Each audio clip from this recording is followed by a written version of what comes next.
अस्सलाम वालेकुम। In this video we will discuss principles of criminal law. तो आज की हम वीडियो में डिस्कस करेंगे नेचर ऑफ क्राइम। इसके बारे में हम पढ़ेंगे डिटेल में, इनके क्राइम की नेचर क्या है। क्राइम की डेफिनेशन हम पहले पढ़ चुके हैं कि क्राइम क्या है कि एनी एक्ट और omission which is forbidden by law and the moral value of the society, so that is a crime. अब यहाँ पे हम इसकी नेचर देख लेते हैं कि एंशियंट टाइम्स में पहले क्या होता था कि अगर कोई पर्सन है उसने कोई क्राइम कमिट किया या कोई इवन एनिमल से किसी भी पर्सन को कोई हार्म पहुंचा है तो फिर क्या करते थे कि उस पर्सन को पनिशमेंट दी जाती थी उस हार्म को देखते हुए। और ये यूजुअली जो पनिशमेंट होती थी वो सरकलम कर दिया जाता था या फिर उनको मुल्क बदर कर दिया जाता था। लेकिन अगर किसी एनिमल से कोई हार्म काज हुई है तो उस एनिमल को भी पनिशमेंट दी जाती थी बाय स्टोनिंग। उसको मारा जाता था, पत्थर मारे जाते थे या उस एनिमल को मार दिया जाता था। तो आगे हमारे पास क्या है कि क्राइम है, उसकी नेचर है कि वो क्या है कि एक्ट जो है जो सोसाइटी जिस एक्ट को कंसीडर करे कि ये एक रॉन्गफुल एक्ट है तो डैट इज़ अ क्राइम। फिर एक्ट जो है वो ऐसा होना चाहिए कि वो हार्म काज करे। तो हार्म किसको काज करे? To the society in general. और या फिर पर्सन्स जो हैं सोसाइटी में, जो ह्यूमन बीइंग रह रहे हैं या कोई भी ऐसी चीज़ है जो in the protection of law है तो उसको कोई हार्म काज करे तो हार्म जो है वो सीरियस नेचर का होना चाहिए और उसकी रेमेडी जो है वो ऑलरेडी प्रोवाइडेड होनी चाहिए इन अ क्रिमिनल जस्टिस सिस्टम। अब क्लासिफिकेशन ऑफ क्राइम आ जाता है, लेवल ऑफ क्राइम आ जाता है। इसमें पहले माइनर क्राइम्स हैं, फिर मेजर क्राइम्स हैं, फिर हेनियस क्राइम्स हैं। अब माइनर क्राइम ऐसे क्राइम हैं जो बहुत छोटे से क्राइम होते हैं, मामूली क्राइम होते हैं, उनकी पनिशमेंट भी थोड़ी होती है in the form of fine और या फिर 1 मंथ प्रिजनमेंट। तो ये या आ जाते हैं माइनर क्राइम में 1 मंथ to 6 मंथ प्रिजनमेंट जितनी होती है। अब ये आ जाते हैं माइनर क्राइम में। अब मेजर क्राइम क्या होते हैं? ऐसे क्राइम जिनकी पनिशमेंट होती है लाइफ इम्प्रिजनमेंट की तरफ जाती है, अबव 7 years होती है। या ऐसे क्राइम्स जो होते हैं मतलब जिनसे किसी पर्सन को, प्रॉपर्टी को या कोई हार्म होता है या हर्ट काज होती है। अब हीनियस क्राइम ऐसे क्राइम होते हैं जो कि अलार्मिंग क्राइम होते हैं, जिनसे पूरी सोसाइटी जो है वो इफ़ेक्ट होती है, पूरी सोसाइटी के माइंड पे वो क्राइम जो हैं वो इफ़ेक्ट करते हैं। तो this are called heinous crime. In crimes में यूजुअली डेथ पेनल्टी पनिशमेंट दी जाती है। नेक्स्ट हमारे पास आ जाता है कि नेचर ऑफ क्राइम क्या है।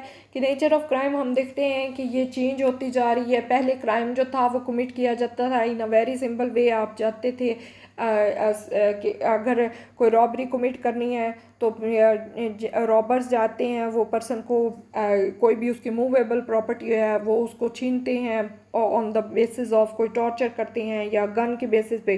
तो सिंपल फॉर्म में क्राइम होते थे, लेकिन अब इसकी complex form with the evolution of time, with the evolution of technology, तो अब जो क्राइम है इसकी नेचर चेंज हो गई है।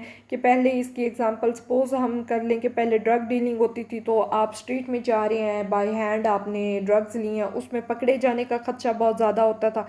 लेकिन अब क्या है कि आप ऑनलाइन बैठ के आप फ़ेस टू फेस आने की ज़रूरत ही नहीं है। ऑनलाइन बैठ के आप अपनी जो ड्रग्स हैं, चीज़ें हैं, वो भी ऑर्डर करते हैं। ठीक है, पहले क्या होता था कि क्राइम कमिट करते थे, फिर उससे एस्केप करना बहुत मुश्किल हो जाता था, पकड़े जाते थे लोग, उनको पनिशमेंट मिलती थी। लेकिन अब क्या है कि ट्रांसपोर्ट जो है वो वेरियस फॉर्म्स में अवेलेबल है।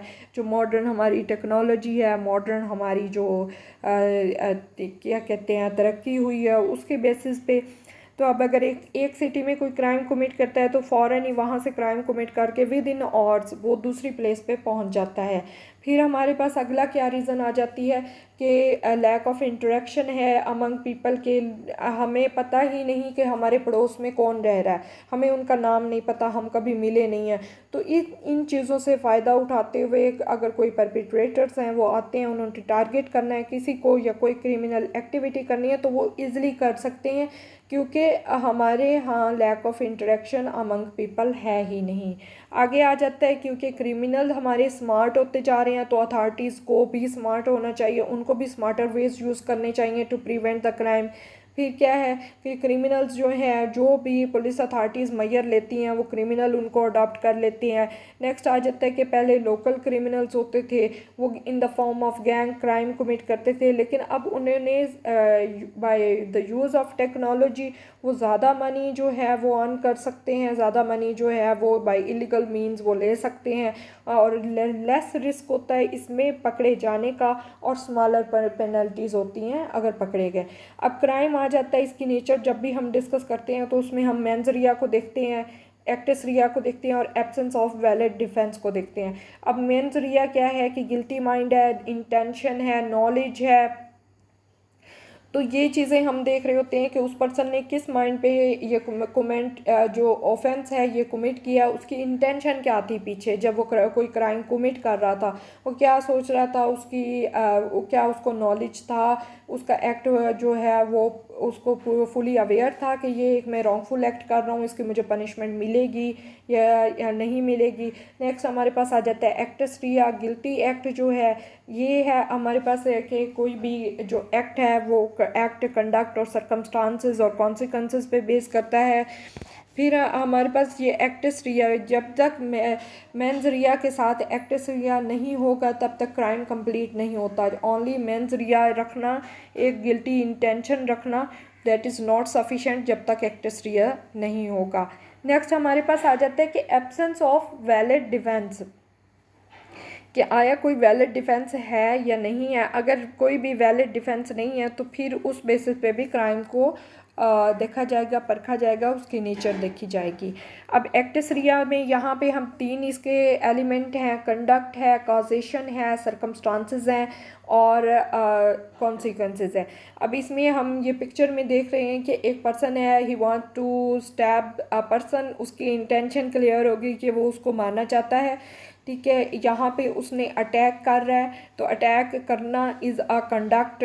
काजेशन सरकमस्टांसेस, उसने अटैक किया, उससे उसे हार्म हुआ, इंजरी काज हुई, तो इंजरी जो है वो अब यहाँ पे काज हुई उसने उसके अटैक से, तो कॉन्सिक्वेंस क्या हुआ, उस पर्सन की डेथ हो गई due to that injury. So this is actus reus. Next हमारे पास आ जाता है मेंस रिया। गिल्टी इंटेंशन जो है इसमें नॉलेज, इंटेंशन ये है। अब यहाँ पे डायरेक्ट इंटेंशन है, इसके एलिमेंट्स में इनडायरेक्ट इंटेंशन है, रेकलेसनेस है, क्रॉस नेग्लिजेंस है, और ट्रांसफर्ड मैलिस है। तो इन सब चीज़ों को मैं पहले मेंस रिया, एक्टिस रिया, इनको पहले डिस्कस कर चुकी हूँ डिटेल में प्रीवियस वीडियोस में। आप जाके चैनल के लिंक पे ये देख सकते हैं, तो वहाँ पे ये इनकी सारी अलग अलग डिटेल्ड वीडियोस हैं। बाकी ये है कि नेचर ऑफ क्राइम की ये जितने भी मैंने ये डिस्कस किए हैं इनकी आउटलाइन मैं डिस्क्रिप्शन में दे दूँगी, वहाँ से आप नोट कर सकते हैं। और ये सारे जितने टॉपिक इस नेचर ऑफ क्राइम में आए हैं इनकी सब की अलग अलग वीडियो है, लेकिन ये मैंने सिर्फ इसलिए बनाई है ताकि आप लोगों के लिए आसानी हो, आप समझ सकें कि जब एक क्वेश्चन आता है कि what is nature of crime तो आपने उसमें लिखना क्या है। So this is end of my video. Please subscribe my channel. Thank you so much. अल्लाह हाफिज़।